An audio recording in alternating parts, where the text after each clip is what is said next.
Good morning all.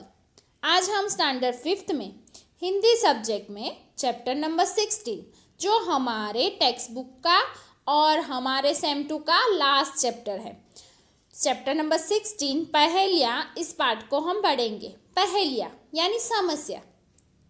पहेलियाँ सबको पसंद होती है ना, सबको पसंद आती है पहेलियाँ। क्यों? क्योंकि पहेलियाँ हैं वो समस्या और प्रश्न के स्वरूप में होती है और इसे आपको अपनी तर्क शक्ति से, बुद्धि शक्ति से सुलझाना होता है। इससे क्या फायदा होता है? तो इससे हमारे विचार करने की शक्ति भी बढ़ती है और ज्ञान में भी वृद्धि होती है। तो चलो आज हम हमारी टेक्स्ट बुक में ऐसी पहेलियाँ दी है, इसे पढ़ते हैं। आप टेक्स्ट बुक में देखो, आपको इस पार्ट में 5 पहेलियाँ दी गई है और उसके आंसर रैंडमली इस पिक्चर में भी दिए हैं। यानी कि ये पहेली के आंसर यहाँ पर ही है। तो आपको पहले पहेलियाँ पढ़नी है और फिर उसके आंसर उसमें से ढूंढने हैं। तो चलो हम 1 बाय 1 सारी पहेलियाँ पढ़ते हैं और उसे सुलझाते हैं। तो चलो स्टूडेंट, सबसे पहली पहेली, सब लोग तैयार? चलो। गोल गोल घर है मेरा, हर कमरे में रस, जो ही मुंह में रखोगे हो जाओगे मस्त। बोलो मैं कौन? फिर से समझाती हूँ। मेरा घर कैसा है? गोल गोल। फिर मेरे हर कमरे में रस भरा हुआ है। मेरे हर कमरे में रस भरा हुआ है, यानी मैं जूसी हूँ। फिर जब तुम मुझको मुंह में रखोगे तो कैसे हो जाओगे? मस्त हो जाओगे, यानी आपको मुझे मुंह में रखना बहुत पसंद है। तो बोलो मैं कौन? आप सबका मैं फेवरेट हूँ। बोलो मैं कौन? सोचा आपने? हाँ, मुझे पता है सबने सोच लिया होगा और सबको आता है। वो कौन? मैं हूँ जलेबी। फिर से मैं समझाती हूँ कैसे। उसका घर कैसा है? गोल गोल, है ना। उसका शेप कैसा है? गोल गोल। और उसके हर कमरे में रस है, चाशनी होती है ना, स्वीटनेस। हाँ, जो ही मुंह में रखोगे हो जाओगे तुम मस्त। चलो अब नेक्स्ट। चलो सेकंड। धरती में मैं पैर छिपाता, आसमान में सिर उठाता, टिकता हूँ पर चल नहीं पाता, पैरों से हूँ भोजन खाता। बोलो मैं कौन? तो धरती में मैं पैर छिपाता, यानी मेरे पैर धरती पर है।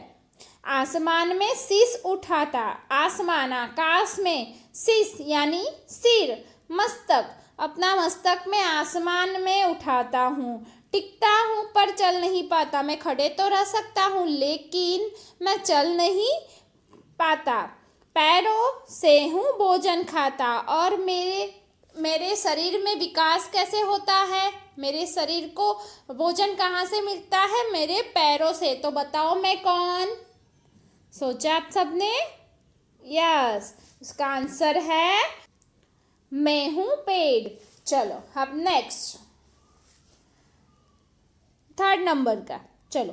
3 अक्षर का मेरा नाम, सिर के ऊपर मेरा स्थान, अंत कटे तो पग बन जाऊं, मध्य कटे तो पड़ी रहूं। बोलो मैं कौन? चलो फिर से। 3 अक्षर का मेरा नाम, मेरा नाम कितने अक्षर का है? 3 अक्षर का। सिर के ऊपर मेरा स्थान, मैं सिर पर बंधी जाती हूँ। फिर अंत कटे तो पग बन जाऊं, अगर 3 शब्द में से लास्ट शब्द कट जाए तो मेरा आगे का 2 अक्षर क्या है? पग। और मध्य कटे तो, यानी ग कटे तो मैं पड़ी रहूं। तो आपके सामने ही आंसर है। उसका आंसर क्या है? प ग डी। देखो यहाँ पर घ है लेकिन वो घर का ग है, लेकिन यहाँ पर आएगा ग गणपति का घर। ओके, मैं हूँ पगड़ी। ओके, तो देखो 3 अक्षर का मेरा नाम पगड़ी, सिर के ऊपर मेरा स्थान, सिर पे बंधी जाती है। अंत कटे तो, यानी प ग डी में से डी कटे तो पग बन जाऊं, और मध्य कटे यानी ग कटे तो पड़ी रहूं। है इजी। नेक्स्ट, पहाड़ है पर पत्थर नहीं, नदी है पर जल नहीं, शहर है पर जीव नहीं, जंगल है पर पेड़ नहीं। बोलो मैं कौन? पहाड़ है पर पत्थर नहीं, नदी है पर जल नहीं, नदी भी यहाँ पर बता दी जाती है लेकिन उसमें पानी नहीं है। शहर है पर जीव नहीं, बड़े बड़े शहर है लेकिन उसमें कोई जीव नहीं है रहने वाले। जंगल है पर कोई वृक्ष भी नहीं है। तो बताओ मैं कौन? ऐसी क्या चीज़ होती है? जहाँ पर पहाड़ होते हैं वहाँ पत्थर होते हैं, नदी होती है वहाँ पानी होता है, इसलिए तो उसे नदी, पहाड़, शहर या जंगल कहा जाता है। लेकिन उसमें तो कोई भी नहीं है, है सब कुछ। पहाड़ है, नदी है, शहर है, जंगल है, पर उसमें पत्थर भी नहीं है, जल भी नहीं है, जल यानी पानी भी नहीं है, जीव नहीं है, वृक्ष यानी पेड़ भी नहीं है। तो बताओ मैं कौन? तो उसका आंसर है नक्शा। उसे मानचित्र भी कहा जा सकता है, उसका समानार्थी वर्ड्स है मानचित्र, और नक्शा भी आप लिख सकते हो। तो मैं हूँ नक्शा, है ना। नक्शे में सब कुछ बताया जाता है कि ये नदी है, यहाँ से नदी जाती है, यहाँ पर पहाड़ है, हाँ ये बड़ा शहर है, यहाँ घने जंगल है, लेकिन कुछ होता है उसमें पानी होते हैं, नदी होती है तो पानी होता है, नहीं होता है। तो मैं कौन हूँ? नक्शा। चलो नेक्स्ट, लास्ट हमारा, ओके। कागज का घोड़ा, धागे की लगाम, छोड़ दे धागा तो करे सलाम। सबको आता है ना, सबका फेवरेट। अब भी गया। मेरा मटेरियल किससे बना है? कागज, तो उसे कागज का घोड़ा कहा है। फिर धागे की लगाम, धागा यानी डोरी, उसकी लगाम है।